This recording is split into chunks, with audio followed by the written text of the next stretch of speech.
Hello, my amazing grade 3 artists. Today, inspired by the artist Alma Thomas, we are going to be doing some dash line stitching. We are going to be filling up this mat with some yarn that has a beautiful appearance when it's finished.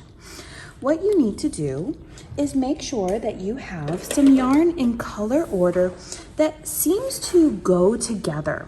Creating that gradient is really what's going to enhance the illusion of us creating a work of Alma Thomas's style. In addition, you will have a plastic needle. We're going to be using this needle to go up and down inside of our stitching mat. Start first by writing your name and class either on the back or on the front, wherever you have space. And you will begin by taking a length of yarn from your material basket. They will be pre-cut for you and a good length for you to complete a few back and forth lines of stitching. Thread your needle with your yarn, which shouldn't be too difficult because the needle eye is quite large in our needle. And you're going to want to pull the yarn until the two ends meet together. Today we won't worry about a knot, but if you would like to, you may do a friendship knot at the end by tucking your string under and through, but this is not mandatory.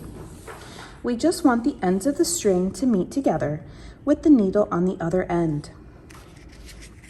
Now, picking up our mat, with one hand we will hold our mat, the other, our needle, is going to do a weaving motion, going under, over, under, over, under, over. I use my other hand to help push my needle up through my holes of my fabric before pulling it when I run out of room. Watch that again. I'm going over, under, and my finger is helping to push that needle up through that hole. Again, I've run out of space for my needle to maneuver, so I need to pull it through, being careful of those snags, and finishing the line. Careful, I've gone under, now I'm going over, under, under, and pull the rest of that. Oh, it always gets snagged on me, but that's okay. Just be gentle and go slow. Okay, I finished the first line of my stitching. Now it's time for me to go back. I like to always stitch away from my body. That helps me so that my other hand can help my needle to go under and over. The last line of this stitch was going over. So now I will make sure to go the opposite way on my next line. This will create those dash line appearances similar to Alma Thomas. Take your time weaving under, over, going back and forth with each line of color.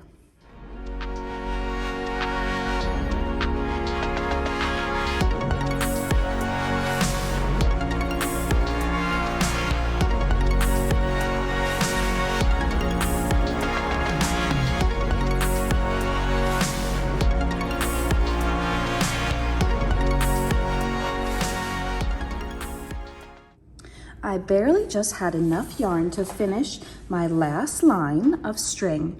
And now what I'm going to do is, instead of worrying about any knot tying, I'm just going to go ahead and snip off my yarn. If you have a lot of extra yarn, you can snip it as well. Make it about as long as your fingernail to lay off the edge. Okay, we are ready for our next color. Try again to make sure that your colors go in some kind of pattern or order based on the rainbow even would be really lovely. That can help us to create an effect where the color is gradually changing. Again, go ahead and select your next color, thread your needle, and begin, making sure that you are doing an every other line pattern. That way we can have some dash lines. All right, boys and girls, Please begin by first writing your name, class number, and then you can thread your needle and get started.